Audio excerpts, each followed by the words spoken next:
How many senators have showed up drunk to vote at night?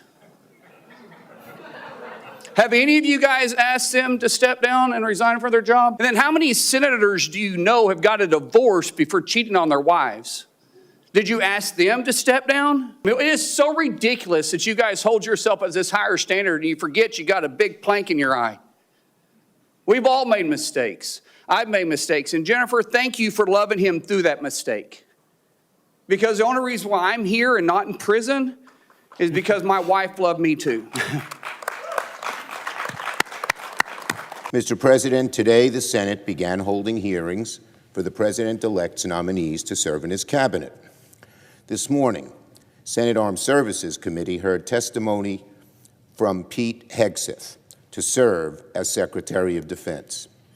Few nominees will face the kind of troubling questions that Mr. Hegseth faced going into today's hearing. He is, by outward appearance, woefully unfit for a job like Secretary of Defense. Unfortunately for Mr. Hegseth, his testimony thus far has failed to address the disturbing questions that plague his nomination. Will remain patriotically apolitical and stridently constitutional. Unlike the current administration, politics should play no part in military matters. Mr. Hegseth, I do not believe that you are qualified to meet the overwhelming demands of this job. We must acknowledge the concerning public reports against you. A variety of sources, including your own writings, implicate you with disregarding the laws of war, financial mismanagement, racist and sexist remarks about men and women in uniform, alcohol abuse, sexual assault, sexual harassment, and other troubling issues. Ladies and gentlemen, it's time for change. It is time for change. You all have literally seen thousands of veterans, as the chairman cited one amazing Medal of Honor recipient. But we have seen thousands of veterans expressing their support for Pete. This is a man who can reinvigorate that warrior ethos, and this is a man that will lead. Would you use our military to take over Greenland or an ally of Denmark? I would never in this public forum give one way or another direct what orders the president would give me in any context. That sounds to me that you would contemplate carrying out such an order. You have admitted that you had sex while you were married to wife 2 after you just had fathered a child by wife 3. You've admitted that. Now, if it had been a sexual assault, that would be disqualifying to be Secretary of Defense, wouldn't it? That was a false claim. So you talking about a hypothetical. So you can't tell me whether someone who has committed a sexual assault is disqualified from being Secretary of Defense? Senator, I know in my instance, and I'm talking about my instance only, it was a false claim. But you acknowledge, investigated. that you cheated on your wife and that you cheated on the woman by whom you had just fathered a child. You have admitted that. I will allow your words to speak for themselves. You're not retracting that today. That's good. Many of your work colleagues have said that you show up for work under the influence of alcohol or drunk.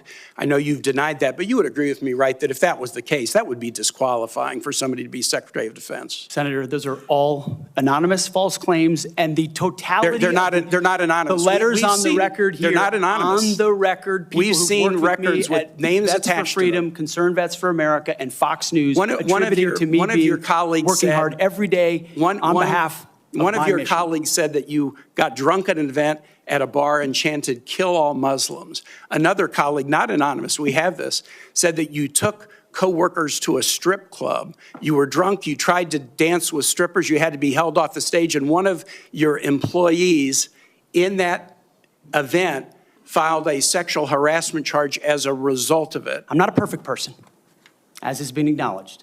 Saved by the grace of God, by Jesus and Jenny. I'm not a perfect person, but redemption is real. And God forged me in ways that I know I'm prepared for. What became very evident to us from the beginning, there was a coordinated smear campaign orchestrated in the media against us.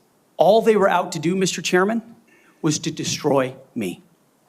And why do they want to destroy me? Because I'm a change agent and a threat to them, because Donald Trump was willing to choose me, to empower me, to bring the Defense Department back to what it really should be, which is warfighting. As Secretary of Defense, will you support women continuing to have the opportunity to serve in combat roles? My answer is yes, exactly the way that you caveated it. Yes, women will have access to ground combat roles, given the standards remain high, and we'll have a review to ensure the standards have not been eroded. If you are saying that women shouldn't be serving in the military, and I'm going to read you your quotes, because the quotes themselves are terrible. You will have to change how you see women to do this job well, and I don't know if you are capable of that. You've denigrated active duty service members. We have hundreds of women who are currently in the infantry, lethal members of our military serving in the infantry, but you degrade them. You say, we need moms, but not in the military, especially in combat units. And when you make these public statements, and I get you were not Secretary of Defense then, I get you were on TV, I get you were helping veterans, I get it was a different job, but most recently you said this in November of 2024, knowing full well you might have been named as Secretary of Defense. So please explain these types of statements, because they're brutal and they're mean and they disrespect men and women who are willing to die for this country. Well, Senator, I appreciate your comments, and I would point out I have never disparaged women serving in the military. I respect every single female service member that has put on the uniform, past and present. Standards have been changed inside infantry training units, Ranger School, infantry battalions, to ensure that Give me one example. Please give me an example. I get you're making these generalized statements. Quotas to have a certain number of female infantry officers or infantry enlisted. Commanders do not have to have a quota for women in the infantry. That does not exist. It does not exist. And your statements are creating the impression that these exist, because they do not. There are not quotas. We want the most lethal force. Women in our military, as I have said publicly, have and continue to make amazing contributions across all aspects of our battlefield. Senator, I would like to clarify, when I'm talking about that issue, it's not about the capabilities of men and women, it's about standards. And this committee has talked a lot about standards. Standards that we, unfortunately, over time, have seen eroded in certain duty positions, certain schools, certain places, which affects readiness. For 12 years, you were quite open about your views, and your views were consistently the same. Women are inferior soldiers, sailors, Marines, airmen, and guardians. And in case anyone missed the point, and these are your words from 10 weeks ago, women absolutely straight up should not be permitted to serve in combat. And I notice on each of these quotes, those are said without qualification. It's not by how much you can lift or how fast you can run. They don't belong in combat, period, or your words, straight up.